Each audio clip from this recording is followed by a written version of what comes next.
For way a reporter, a free CNN, BBC, any other international news portal, however, na Ghana yenso yenchefa was a report we muna report no quite your friend is saying just emu edo it's quite deep na yen say new president our Donald Trump a lot of society aba as the new president of the United States. Now I was here for a deportation issues and in their ekaka home. Now one time me baha and I Rebecca Trem say news are yet to say Ghana yet sika $138 million from USAID a program almost started in the 60s. NASA program no is to help other countries and internationally in Ghana 60 countries and I benefited from this USAID Ghana yes so yeka ho na so I see and say sika na nke yenya no annually 138 million USD no afi ye kwa akwaje omo say omo mfa enye de emma yesan say there have been one or two changes sika seminunti Oshanka sa USAID no cover your health, education and other sectors. Now majority no yetimi enya advantage was USAID no health sector na cover HIV/AIDS program. Now omunya about yenya about 69.2 and 62 is it 69.2 or 62.9 to facilitate our health HIV nebusian for and Donald Trump no US president no any nkofo edin sema ban se wan hwe ya sa USA dia ye nyina ye didi free mu kakra no omo ba be close omo ba be twem se twemu kabia ene Ghana for we are not going to benefit enya Ghana nkwan but say Ghana ntina me dey tin abaze other 60 countries now omo benefiting no abusian form omo ba be den ba be twetwetwa ni nyina mu so omo say what is USAID and why is Trump reportedly poised to close it. So I'll read something more. Please don't leave, follow me now for our comments. Everybody says, is it right for Donald Trump to cancel and to close USAID now? I'm saying the future of the US government's main overseas aid agency has been cast into doubt in recent days. US President Donald Trump and one of his top advisors, that is billionaire Elon Musk, have been strongly critical of USAID and are reportedly considering abolishing it or overhauling how it operates. So it's either they will stop it, and I said the way it operates, no, they will overhaul it. There will be changes in it. Such a move could have a profound impact on humanitarian programs around the world, which Ghana is a part of it. So I'm saying the United States Agency for International Development, that is the USAID, was set up in the early 1960s to administer humanitarian aid programs on behalf of the US government around the world. It employs around 10,000 people, 2/3 of whom work overseas. It has bases in more than 60 countries and works in dozens of others. However, most of the work on the ground is carried out by other organizations that are contracted and funded by USAID.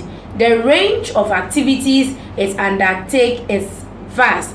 For example, not only does USAID provide food in countries where people are starving, it also operates the world's gold standard famine detection system. So these are some of the benefits we get from USAID. And necessarily news are ever say they will be overhauling or closing it, which uses data analysis to try to predict where shortages are emerging. Much of USAID's budget is spent on health programs, yes, such as offering polio vaccinations in countries where the disease still circulates and helping to stop the spread of viruses which have the potential to cause a pandemic like the HIV/AIDS. The BBC's international charity BBC Media Action, which is funded by external grants and voluntary contributions, receives some funding from USAID. So even BBC takes announcing funding from USAID. So according to a 2024 report, USAID donated 3.23 million USD. That is 2.6 million euros, making it the charity's second largest donor that financial year.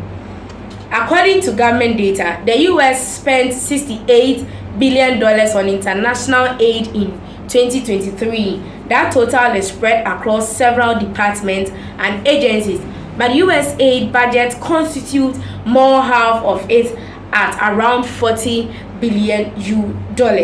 The vast majority of that money is spent in Asia, Sub-Saharan Africa, and Europe, primarily on humanitarian efforts in Ukraine. The US is the world's biggest spender on international development, and by some margin. To put it into context, the US is the world's fourth largest aid spender. In 2023, it spent 15.3 billion euros, around a quarter of what the US provided. Why do Donald Trump and Elon Musk want to overhaul US aid? Trump is a long-term critic of overseas spending and has said it does not represent value for money for American taxpayers. He has signaled out US aid for particularly strong criticisms, describing senior officials there as radical lunatics. Wow. Abolishing the agency would likely enjoy popular support. Opinion polls have long suggested that American voters favor slashing foreign aid spending. According to the Chicago Council of Global Affairs polling data going back to the 1970s has indicated broad support for cuts. One of Trump's first actions after returning to office was signing an executive order pausing almost all international spending for 90 days while a review could be carried out. So when Trump assumed office, one of his first signings he did was this particular sign, the USAID funding. A memo was then issued by the State Department which halted the vast majority of work being done on the ground. Waivers were later issued for humanitarian programs, but the announcement upended the world of international development and caused widespread disruptions to services. Programs including those providing medication to world's poorest and installing clean water supplies had to stop overnight. One veteran humanitarian worker told the BBC the pause was like an earthquake across the aid sector. It's indeed, yes, very, very heartbreaking. So almost the tension between the White House and USAID escalates over the weekend when officials working for Elon Musk, who Trump has tasked with identifying spending cuts in the federal budget, were reportedly denied access to secure financial data at USAID headquarters. Two senior security officials were placed on leave in the aftermath, according to the report. Wow. So this is coming from Donald Trump and Elon Musk. Please leave your comments at the comment section. But let's see how this will actually end, and I'll read all for you. Ghanatube, so, and it's your girl Snowy.